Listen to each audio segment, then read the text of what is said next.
Ça fait un petit moment. Et je me suis demandé, en fait, au moment de reprendre, quel texte j'allais bien pouvoir partager avec vous. Comme il m'arrive, comme certains le savent, de poster quelques petites choses sur Instagram, j'ai réalisé qu'il y a une espèce de mode qui est là, qui est de mettre des versets avec un beau coucher de soleil ou une belle montagne ou quelque chose comme ça. C'est vrai qu'il y a des versets bibliques qui ont quand même une carrière assez incroyable. Hein. Donc, vous connaissez tous. Un exemple. Ah oui, c'est celui-là. Je peux tout par celui qui me fortifie. Vous le connaissez celui-là ? Ouais. Il a été écrit dans une prison romaine et il termine où ? Sur un beau coucher de soleil ou sur un mug aussi ou quelque chose comme ça. Alors, je pense que celui-là, vraiment, je peux tout par celui qui me fortifie, c'est celui qui a la médaille d'or. Vous le connaissez, c'est celui peut-être favori des sportifs chrétiens. Je dois tirer un penalty pour la victoire. Seigneur, je peux tout pour celui qui me fortifie. Je dois passer un examen demain et j'ai rien révisé. Seigneur, je peux tout par celui qui me fortifie. Alors. Peut-être que si c'est votre cas, ce qu'il vous faut, c'est pas Philippiens 4,13, c'est plutôt Proverbes 6, verset 1. Toi qui es paresseux, va voir la fourmi, observe son comportement et tire-en une leçon de sagesse. Vous voyez, il y a un verset pour tout le monde dans la Bible. Mais Philippiens 4,13, quand même, je peux tout par celui qui me fortifie, c'est devenu une sorte de slogan chrétien de développement personnel. Avec Jésus, je peux tout réussir. Avec Jésus, je peux gagner. Avec Jésus, je peux dépasser mes limites. Avec Jésus, rien n'est impossible. Vous êtes d'accord avec ça ? Ouais ? Oui ? Oui, et c'est absolument pas ce que dit Paul, en fait. Ou plutôt, Paul dit quelque chose d'un poil plus profond. Parce que quand Paul écrit « Je peux tout par celui qui me fortifie », Paul, il n'est pas sur un podium. Paul, il est au fond d'une prison. Il n'est pas en train de célébrer sa réussite. Il ne sait même pas s'il sera encore vivant dans quelques mois. Et puis, surtout, si on lit juste la phrase qui précède, le verset 12, « Je sais vivre dans la pauvreté, je sais vivre dans l'abondance, en tout et partout, j'ai appris à être rassasié et à avoir faim, à être dans l'abondance et à être dans le besoin, je peux tout par celui qui me fortifie. » Ça change complètement le verset en fait. Paul ne dit pas « avec Jésus, je peux tout accomplir ». Paul dit « avec Jésus, je peux tout traverser ». Et ce n'est pas exactement la même chose. Peut-être qu'il est bon de rappeler que la Bible n'est pas du tout, un distributeur de slogans. Il y a quelque chose de sérieux, finalement, avec cette petite erreur d'interprétation. On le sait, nous vivons dans une époque de citation. On extrait une phrase d'un discours d'un homme politique, d'un pasteur, de n'importe qui. On fait une capture d'écran, on partage, on commente, on répond à quelqu'un aussi avec un verset. C'est vrai que parfois même nous, les chrétiens, nous utilisons davantage notre Bible pour gagner des débats que pour laisser Dieu transformer nos vies.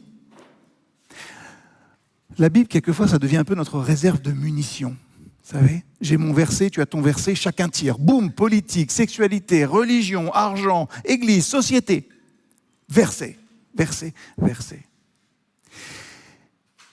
Peut-être qu'il est bon de redire que la parole de Dieu ne nous a pas été donnée pour que nous puissions frapper les autres avec.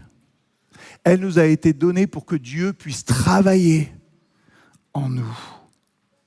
Avant de demander quel verset est-ce que je pourrais utiliser là, peut-être qu'on devrait demander qu'est-ce que cette parole, elle est en train de produire en moi. Parce que la Bible, ce n'est pas juste une collection de phrases inspirantes, c'est une histoire. Une histoire qui commence avec un jardin, qui se termine dans une ville, une histoire de création, d'exil, d'alliance, d'exode, de royaume, de croix, de résurrection et de nouvelle création. Et au centre de cette histoire, il y a Jésus. Les mots comptent, le contexte compte, l'auteur compte, le destinataire compte, l'histoire compte. Parce que quand on arrache un verset finalement à son histoire, on peut lui faire dire presque n'importe quoi. Et Philippiens 4,13 en est un exemple extraordinaire. On en a fait finalement un verset sur la performance. Paul, lui, l'avait écrit pour qu'il soit un verset qui nous apprenne la dépendance. On a fait « Rien ne peut m'arrêter ». Paul disait « Même quand tout s'arrête, Christ me suffit ». Alors, j'aimerais vous proposer aujourd'hui un petit peu le vrai sens de Philippiens 4,13 et vous dire qu'il est infiniment plus beau justement que celui qu'on lui a fabriqué. Parce que si ce verset signifie simplement « Jésus va m'aider à réussir », alors qu'est-ce qu'on fait quand on ne réussit pas ? Qu'est-ce qu'on fait quand on prie et qu'il n'y a rien qui bouge ? Quand la guérison ne vient pas ? Quand le couple ne se reconstruit pas ? Quand le travail qu'on espérait donner à quelqu'un d'autre ? Quand le projet échoue, quand il y a un enfant qui ne revient pas ? Quand une porte, comme on aime bien en parler, reste fermée ? Lorsqu'on fait tout correctement et que pourtant rien ne se passe comme prévu. Ça vous arrive quelquefois ça ? C'est précisément là que ces versets et que ce verset de Philippiens 4,13 devient une bonne nouvelle. Il y a un petit mot dans le verset qui précède que j'ai lu avec vous, le verset 12 de Philippiens 4, qui me bouleverse. Paul dit « J'ai appris. J'ai appris à être content dans l'état où je me trouve. » Paul a appris, même lui, même l'apôtre, le missionnaire, celui qui a implanté des églises, celui qui a vu Jésus ressusciter, celui qui a écrit pour nous aussi aujourd'hui une bonne partie du Nouveau Testament, Paul a dû apprendre. Ça signifie qu'il ne savait pas naturellement le faire.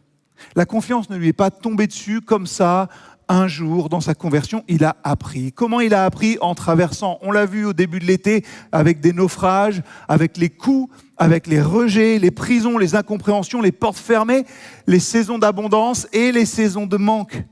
Paul y découvre progressivement quelque chose qu'il nous faut nous rappeler aussi. La fidélité de Dieu ne se mesure pas à la facilité de notre vie. Si vous n'avez pas une vie facile, qui a une vie facile ? Ça ne veut pas dire que Dieu n'est pas fidèle ou que Dieu est moins avec vous qu'il ne va l'être avec un autre. Ça, c'est une révolution. La fidélité de Dieu ne se mesure pas à la facilité de ma vie. Parce que pour beaucoup d'entre nous, je crois qu'on a appris inconsciemment une autre équation. Si Dieu m'aime, alors ça devrait marcher. Si je prie correctement, alors ça devrait changer. Peut-être qu'on vous a déjà fait cette remarque. Exécrable. Non mais il faudrait que tu pries mieux ou plus. J'aime bien rappeler aux gens que Dieu entend les soupirs de nos âmes. Qui sait ce qu'on va dire avant même que ça sorte. Si j'ai suffisamment de foi, la porte devrait s'ouvrir. Si Dieu est avec moi, le bateau ne devrait pas couler. Parfois, le bateau coule. Paul le sait mieux que beaucoup, il en a coulé plusieurs. Et pourtant, Paul écrit « Je peux tout par celui qui me fortifie ». Autrement dit, il existe en Christ une force. J'insiste sur ce mot, une force, qui n'est pas simplement une paix, comme on le dit souvent. Il existe en Christ une force qui ne dépend pas de mes circonstances. Je peux connaître l'abondance sans oublier Dieu, parce que le risque de l'abondance aussi, c'est que parfois on pense « Ouais, c'est moi, j'ai bien fait, j'ai bien managé mon bateau ». Je peux connaître le manque sans abandonner Dieu. Je peux recevoir un cadeau sans en faire mon Dieu précisément. Je peux perdre sans croire que Dieu m'a abandonné. Je peux célébrer, je peux pleurer, je peux avancer, je peux attendre, je peux traverser. Et je trouve que c'est tellement plus fort et tellement plus puissant pour notre monde aujourd'hui. Pour la manière dont on peut se conforter, se réconforter les uns et les autres et apporter une bonne nouvelle à notre monde. Nous avons, ce monde a désespérément besoin de quelque chose que nous pouvons proclamer en Christ, c'est l'espérance. Alors je sais, vous allez me dire pour certains, Jérémie, espérer, c'est dangereux. Pourquoi ? Parce que espérer quelque chose, c'est accepter aussi la possibilité d'être déçu. Et plus vous avez été déçu, plus vous apprenez à ne plus espérer. Vous connaissez un peu ce mécanisme ? Bon, non, de toute façon, j'espère plus rien. Hein. Au début, on prie avec enthousiasme. « Seigneur, je crois que tu peux agir. » Et puis les semaines passent et puis rien ne se produit. Alors on continue. Quelques mois, quelques années pour les plus persévérants d'entre nous. Et quelque chose change progressivement, pas dans ce qu'on vit, mais dans notre manière de prier. Vous savez, on appelle souvent ça la maturité. Mais parfois, je crois que ce n'est pas de la maturité, c'est de l'autoprotection. On diminue nos attentes envers Dieu pour diminuer nos déceptions. On dit « je remets ça à Dieu ».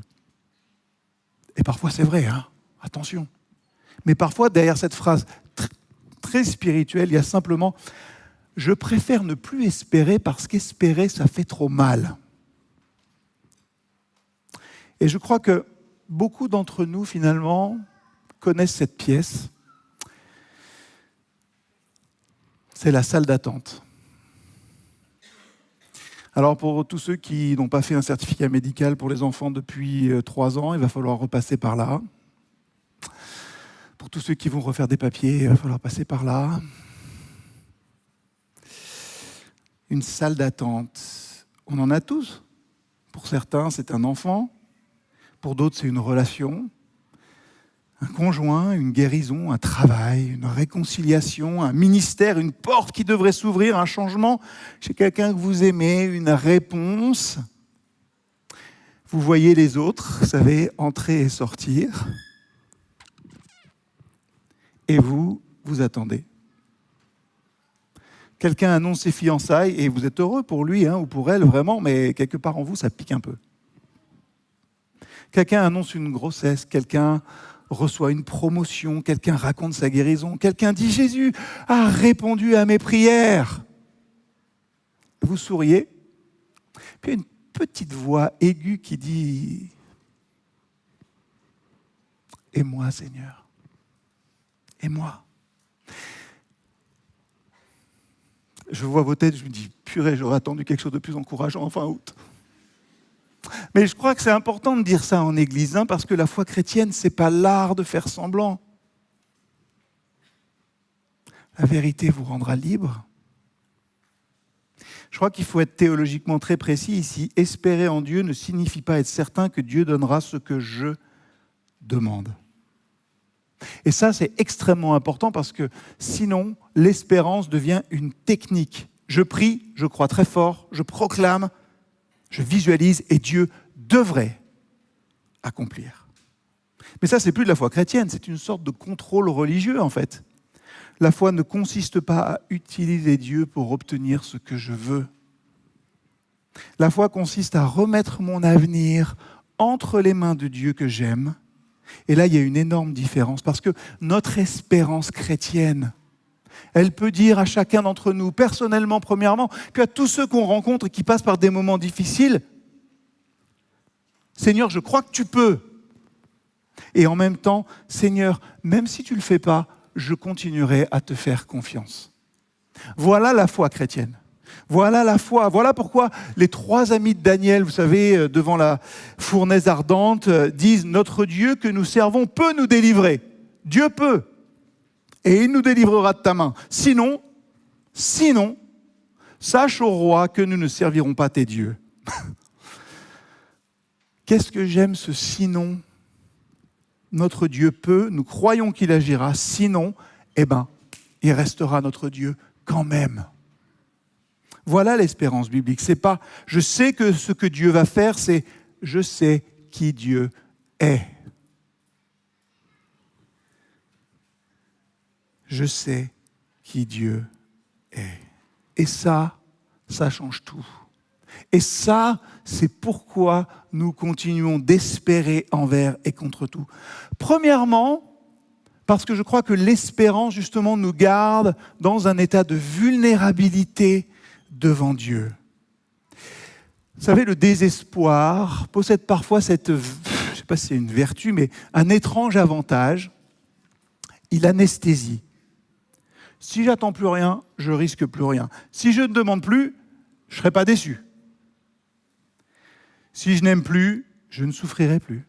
Si je n'espère plus, personne ne pourra briser mon espérance. Mais quand on fait ça, il y a quelque chose en nous qui meurt aussi, non ? La Bible nous invite à une relation avec Dieu dans laquelle nous pouvons rester ouverts.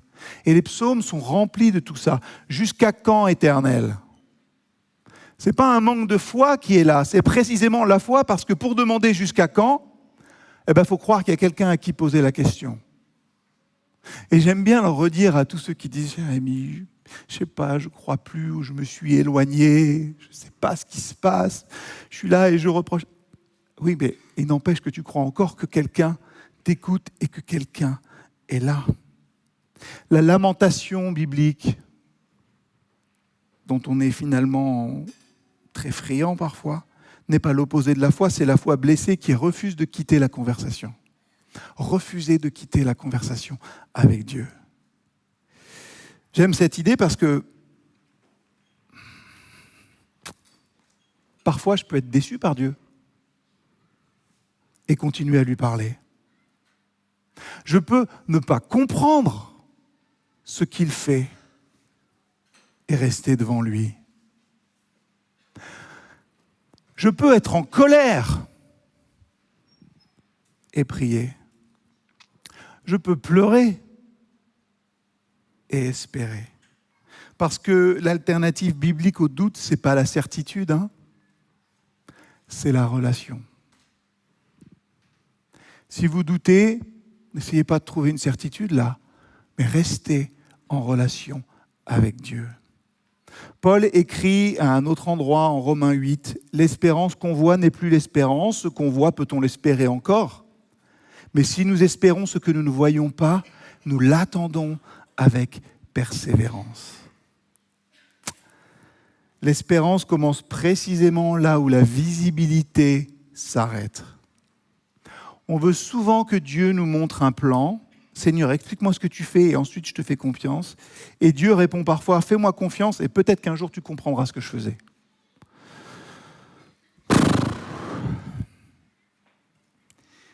Nous marchons dans le visible aujourd'hui, chacun et chacune dans nos vies, en croyant à l'invisible. On paye des factures, on fait des courses, on va travailler, on prend rendez-vous chez le médecin, on envoie le CV, on a une conversation difficile, on recommence.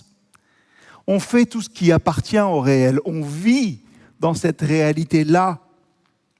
Mais nous refusons de croire que ce que nous voyons, c'est uniquement ça qui existe. Voilà l'espérance. L'espérance chrétienne n'est pas, comme beaucoup veulent nous faire penser, un déni du réel. Non mais vous avez besoin de votre petit échappatoire là, votre petit Dieu doudou qui est là. L'espérance chrétienne, c'est le refus de réduire le réel au visible. Il y a Dieu, il y a sa présence, il y a son royaume, il y a son esprit, il y a une résurrection, il y a une nouvelle création, il y a une histoire que Dieu écrit et je ne vois aujourd'hui qu'une page.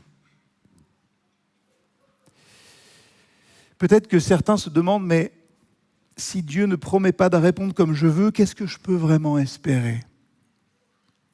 Et je crois que c'est ici que l'évangile, justement, devient magnifique. Parce que notre espérance ultime n'est pas « ça va s'arranger ». Parce que parfois, ça ne s'arrange pas. Notre espérance n'est pas « je vais récupérer ce que j'ai perdu ». Parfois, on ne récupère rien. Notre espérance n'est même pas « Dieu a forcément quelque chose de meilleur pour moi ici-bas ». Parce que la Bible ne promet pas ça non plus. Notre espérance, elle possède un nom.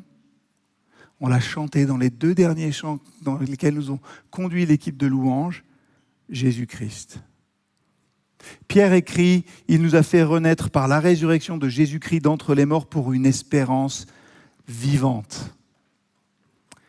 Une espérance vivante. Pourquoi vivante? Parce que Jésus est vivant. Notre espérance chrétienne n'est donc pas fondée sur la probabilité que les circonstances changent. Elle est fondée sur un événement qui a déjà eu lieu, la résurrection de Christ, le tombeau vide. Voilà le socle. Je pense que parfois il est bon de le rappeler. Le christianisme ne dit pas tout ira bien. Il dit même ce qui va mal ne pourra pas avoir le dernier mot. Et c'est pas pareil, Le péché n'aura pas le dernier mot. La souffrance n'aura pas le dernier mot. L'injustice n'aura pas le dernier mot. La maladie n'aura pas le dernier mot. Et même la mort n'aura pas le dernier mot. Parce qu'un dimanche matin, Dieu a déjà commencé la fin de l'histoire. La résurrection de Christ est la première fissure dans le mur de la mort et dans la mort dans nos vies. Et depuis ce matin-là, on sait, nous, ce que quelque chose ne pouvait pas être prévu au Vendredi Saint. Dieu peut faire surgir la vie précisément là où nous pensions que l'histoire était terminée. Dieu peut faire surgir la vie précisément là où nous pensions que l'histoire était terminée. Revenons à Paul, il est en prison quand il écrit ce verset. Il ne sait pas comment son histoire va se terminer. Il prie peut-être, probablement, pour être libéré. Mais il ne dit pas « je peux tout » parce que Dieu va forcément ouvrir cette prison. Il dit « même si la prison reste fermée, Christ est ici avec moi ». Vous voyez la différence ? Nous voulons parfois que Christ nous donne la force de sortir. Paul découvre que Christ peut aussi lui donner la force de rester fidèle, de rester doux, de rester libre intérieurement, de continuer à aimer, de continuer à servir, de continuer à croire et de continuer à espérer. Est-ce que Christ vous rend libre de continuer à espérer en toutes choses ? Peut-être qu'on pourrait paraphraser Philippiens 4,13 comme ça. « Par Christ qui me fortifie, aucune circonstance n'a le pouvoir de décider à ma place de la personne que je vais devenir. » La pauvreté ne décidera pas.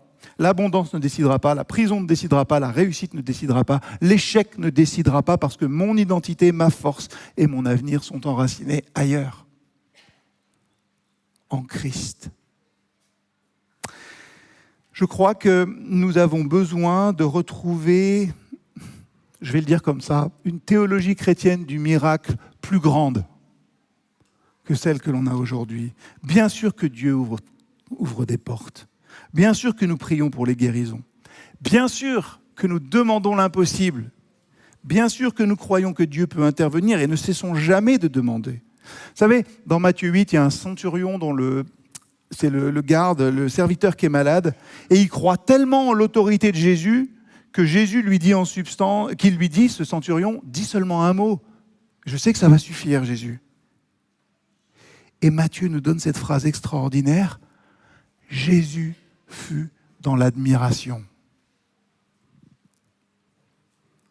Un homme se fait admirer par Jésus à cause de sa foi.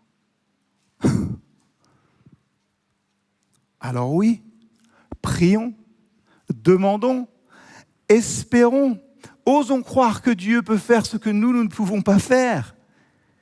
Mais reconnaissons aussi ça, parfois le miracle, ce n'est pas la porte qui s'ouvre. Parfois, le miracle, c'est que vous êtes resté debout devant une porte fermée et que vous aimez toujours Dieu. Parfois, le miracle, ce n'est pas que la tempête s'arrête, c'est que vous n'êtes pas devenu amer au milieu de la tempête. Parfois, le miracle, ce n'est pas que votre situation change, c'est que votre situation n'a pas réussi à détruire votre capacité à aimer. Parfois, le miracle, c'est simplement cette petite phrase, vous savez, murmurée avec des larmes. « Seigneur, je ne comprends toujours pas, mais je suis toujours là. » Et peut-être que le ciel regarde ça avec beaucoup plus d'admiration qu'on ne l'imagine. Paul écrit dans Romains 5, « La détresse produit la persévérance, la victoire dans l'épreuve, et la victoire dans l'épreuve, l'espérance. Or, l'espérance ne trompe pas, parce que l'amour de Dieu est répandu dans nos cœurs par le Saint-Esprit. » Vous voyez le raisonnement ? Paul ne dit pas « l'espérance ne déçoit pas parce que nous obtenons ce que nous espérions ». Il dit « parce que l'amour de Dieu est répandu dans nos cœurs ». Voilà pourquoi l'espérance chrétienne tient. Pas parce que tout finit comme on l'a prévu, mais parce qu'au milieu de tout ce qui ne se déroule pas comme prévu, Dieu se donne lui-même. Et peut-être que c'est finalement ce que Paul a appris. J'ai appris à vivre dans l'abondance, j'ai appris à vivre dans le manque, j'ai appris à avoir beaucoup, j'ai appris à ne plus avoir, et voilà ce que j'ai découvert. Christ est encore là. Et si Christ est encore là, alors tout n'est pas perdu. Ça rejoint une prédication, je crois, qui a été donnée cet été, vous savez, de ne pas laisser Jésus dehors à la porte, quoi. Si Christ est encore là, au cœur de cette église, quoi qu'on puisse penser, rien n'est perdu. Si Christ est encore là dans votre vie, rien n'est perdu. Alors, je vais terminer. Vous allez vous dire, il a été un peu long ce matin. Je vais terminer par une question très simple pour chacun et chacune d'entre vous. Dans 50 secondes, je vais inviter l'équipe de louange à me rejoindre et vous aurez le temps d'y travailler. Quelle est votre salle d'attente ? Vous allez prendre le temps de sérieusement réfléchir, et moi aussi. Qu'est-ce qu'on a arrêté d'espérer parce que ça devenait trop douloureux ? Une personne, un changement, une guérison, un enfant, un couple, une réconciliation. On l'a chanté aussi, proclamons Jésus sur nos familles, sur nos rues et tout ça. Aujourd'hui, proclamez Jésus sur votre salle d'attente. D'accord ? On va juste faire ça. Peut-être que vous attendez juste votre propre transformation. Hein ? Peut-être que c'est dans votre relation avec Dieu même. Je ne vais pas vous dire aujourd'hui, continue à espérer et Dieu te donnera forcément ce que tu demandes. J'en sais rien. Et personne ici ne devrait vous le promettre. Maintenant, je vais inviter l'équipe de louange à me rejoindre. Mais je peux vous dire une chose, ne laissez pas la déception décider à votre place de qui est Dieu. Vous pouvez revenir devant lui. Vous pouvez lui dire exactement ce que vous voulez. Vous pouvez pleurer, vous pouvez demander, vous pouvez protester, vous pouvez espérer. Et vous pouvez ajouter peut-être ça quand vous allez penser à votre salle d'attente. Seigneur, je crois que tu peux. Je crois que tu peux. Je te demande d'agir. Mais mon espérance ultime, elle n'est pas dans ce que ta main peut me donner, elle est en toi. Et je crois que c'est ça le vrai sens de « je peux tout par celui qui me fortifie ». Je peux recevoir et je peux perdre. Je peux réussir, mais je peux échouer aussi. Je peux comprendre et je peux ne pas comprendre. Je peux avoir la réponse et je peux rester dans la salle d'attente. Je peux traverser la tempête, je peux même traverser le silence parce que je ne traverse rien tout seul. Et peut-être que la foi la plus profonde n'est pas celle qui crie « Dieu va forcément faire ce que j'espère », mais celle qui murmure « Quoi qu'il arrive, je continuerai à espérer en Dieu ». Parce que notre espérance n'est pas une issue, notre espérance n'est pas une circonstance, notre espérance n'est même pas une réponse. Notre espérance est une personne, Jésus-Christ, mort, ressuscité et présent. Et parce qu'il est vivant, alors nous pouvons encore espérer.